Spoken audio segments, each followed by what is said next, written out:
So I published War Stories, Fighting, Competing, Imagining, Leading in 2016, and it grew out of I talked a little bit earlier about my parents both having come to the United States, my father just before the Second World War, my mother after the Second World War, after meeting my father in Normandy as he was interrogating German prisoners of war.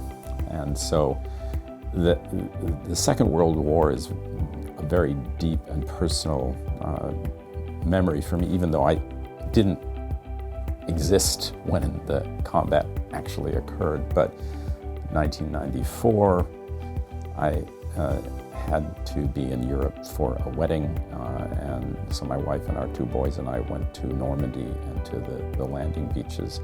So that experience, and of course growing up in the US through the Vietnam War and the various other engagements that the US has, the military engagements that the US has faced over the years since World War II, seemed to me fundamental to how Americans think about themselves. And the business piece of this, of course, comes out of the language that we use often in talking about how individuals in organizations and the corporations themselves relate to one another. So hostile takeover, I mean, it's just sort of the tip of the iceberg. And there's plenty of other terminology.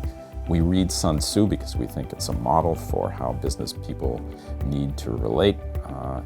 And I wouldn't argue with any of that, but there is fight or flight. There's also tend and befriend. And we do recognize, and I think maybe recognize with increasing frequency today, that collaboration matters as much as competition. And that it is as intrinsically human to want to collaborate with one another as it is to compete with one another. And that especially at the moment, and this may be cyclical, we would be a lot better off if we were willing to collaborate with one another.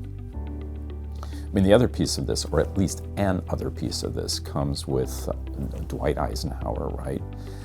Announcing in his farewell speech, I think in 1961, so as he was ending his presidency, about the military-industrial complex.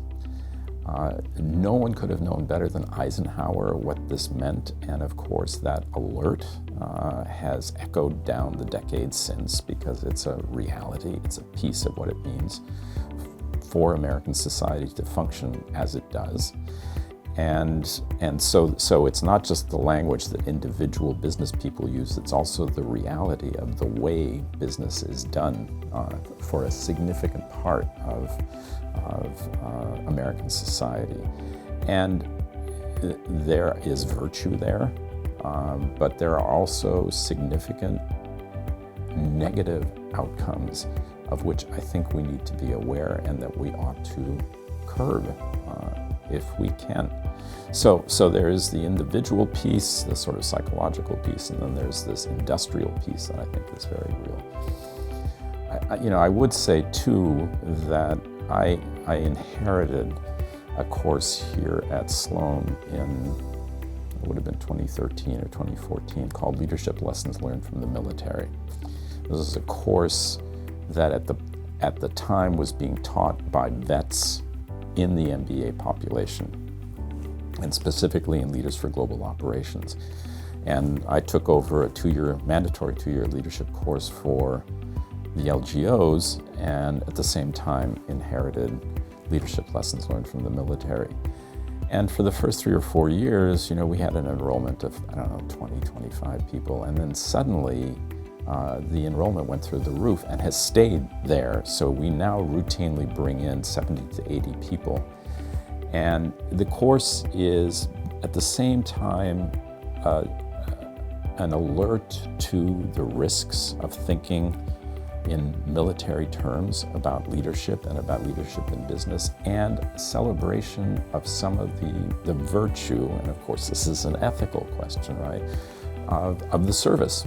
So the military is a profession.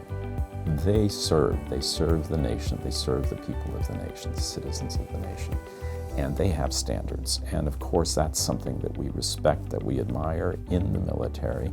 And then the question becomes, how much of that do we want to take and infuse into the business arena, which still labors under the uncertainty whether it is a profession in the same way that the received professions, law, medicine, etc., are considered to be professions. Part of the reason I've enjoyed running that course is because working with the vets, I have seen how important ethical standards are to them. It's part for the young officers who come out of the service academies and for the enlisted people who also serve, that ethical standard is real, present, and something by which they judge themselves. So, the thing about war and business, there is a positive side to it as well, as invariably we find is the case. So, just want to give a balanced sense of what's going on here.